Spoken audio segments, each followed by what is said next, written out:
The headline teams in college football, who are they going to be? For better or worse, who's going to grab the headlines and be some of the most talked about teams when this whole thing is said and done? There's a couple of them we got to pay attention to. And I think to start, we look no further than Gainesville, Florida. Billy Napier and company, what are they going to be? And the reality is nobody has any idea because you have a very small sample size on what Billy Napier and company have been so far. You got 13 games, new DC, new quarterback, more depth supposedly. Vegas has them at 5.5 wins. I've said this for the duration of the offseason. It's okay to not know about Florida.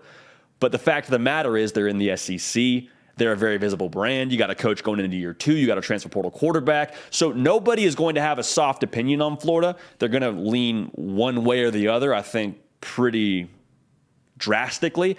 It's okay to not know about them, but we're going to know about them here pretty quickly. I think within that first 6 games of the season, we'll know what we're going to get from Florida. So Florida, a team that absolutely is going to make headlines, whether it's because, hey, Florida was a pop team in 2023 and Billy Napier's second year and they did a lot of good things and they were a team that really grabbed headlines for the right reasons, or it'll be, hey, Vegas was right on the money about them and we're leaning towards 5 wins for the Gators. And so, yeah, not great news about where Billy Napier is at going into year 3 for Florida. That could be the headlines we're dealing with when it comes to the Gators. Another team is going to grab headlines, and there's a lot that goes into this one. USC Trojans.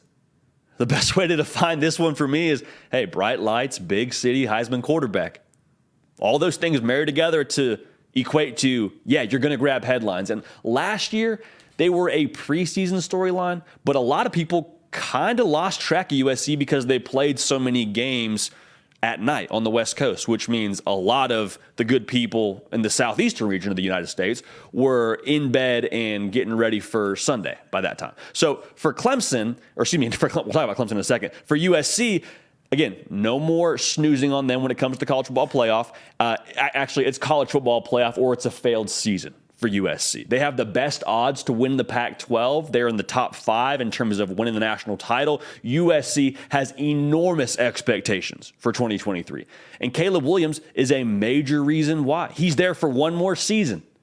My good people in LA, I love y'all. We have a fair amount of y'all that watch the show, but we're all on the same page here. We're not kidding ourselves. We all know that Caleb Williams has one more year in LA. He's not going to come back for another year. He's going to be the top pick in the NFL draft. Can you blame him? So this is your 1 year. You went and got a top 3 portal class. You went and got some key pieces on the defensive line.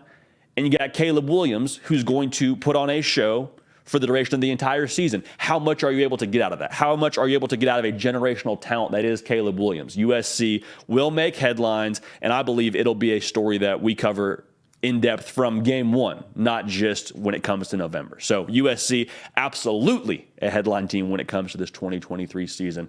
Appreciate everybody tuned in live right now. Make sure you like the video. Make sure you subscribe to the channel. And make sure you follow me on Twitter and Instagram, @JDPiquel. All we're going to ask, nothing more, nothing less. So thank you in advance for that. All right, like I had sort of tipped my hand to a few minutes ago, Clemson, without a doubt, a headline team when it comes to the 2023 season. And a big part of that is because of the expectation they've created over the past couple of years, doing it Dabo Swinney's way. Put it to you like this. Clemson previously had made the college football playoff 6 years in a row.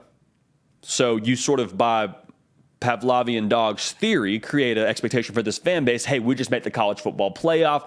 That's kind of a given. And then all of a sudden, that well sort of run dry. Missed the college football playoffs a couple years.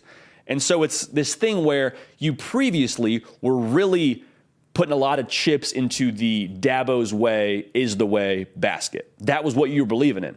Dabo Swinney not going to the portal, Dabo Swinney promoting internally. That's great. That's how we do it at Clemson. And it's produced these really great results. But now the results are having a little bit of a lower return on investment. It's like if you were getting 20 Christmas gifts every single year for 6 years. You just sort of assume every year, hey, I'm going to get 20 Christmas gifts. And you say, well, why are we getting 20 Christmas gifts every year? Because the people that shop for my gifts, they go to this one store and they always have what we want and they always get it at the right price, at a great quantity, and that's why Christmas morning happens the way that it happens. Well, then, after a couple of years, you start getting 15 gifts. Maybe it's 12 gifts one year. Maybe it's 18 gifts one year, but it's not 20.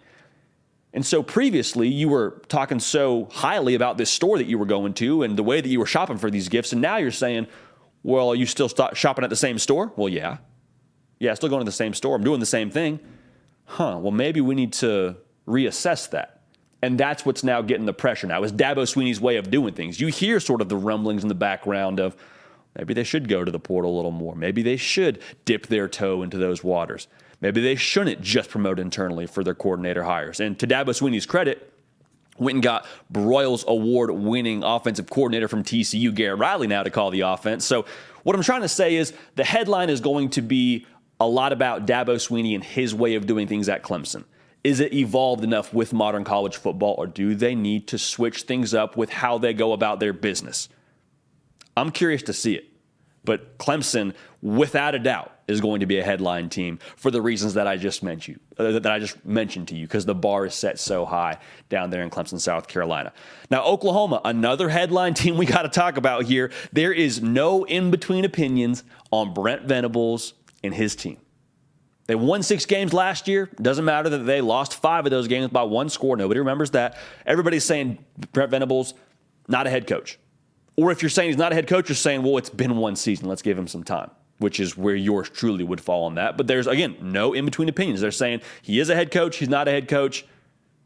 Is it fair? Probably not. Dylan Gabriel, same thing. A lot of people have opinions on him. He's mid. He's not good enough. He's a group of 5 quarterback. He's this, he's that. There's other people now, again, I'm in this group as well, saying he carried Oklahoma last year. You see the defense? Defense has got their own issues. And so with Oklahoma, the reason why they're such a headline team is, one, the branding of Oklahoma. Like, you just expect a certain thing when you see that logo.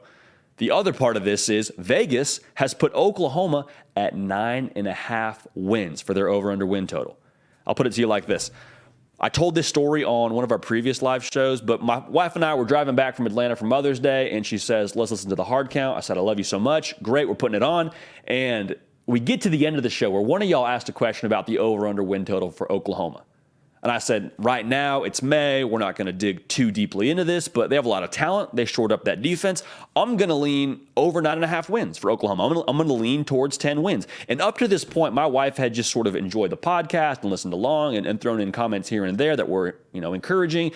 When I told her via this podcast that I thought Oklahoma leaned 9.5 wins, leaned towards 10 wins, you would have thought that I had just told her that we were bankrupt, or that I had just told her the house was on fire. Like, she was beside herself. Now, she is a Baylor grad, so I don't know how much that plays into this, but my wife, who isn't a raving college football fan, was like, you have them at 10 wins?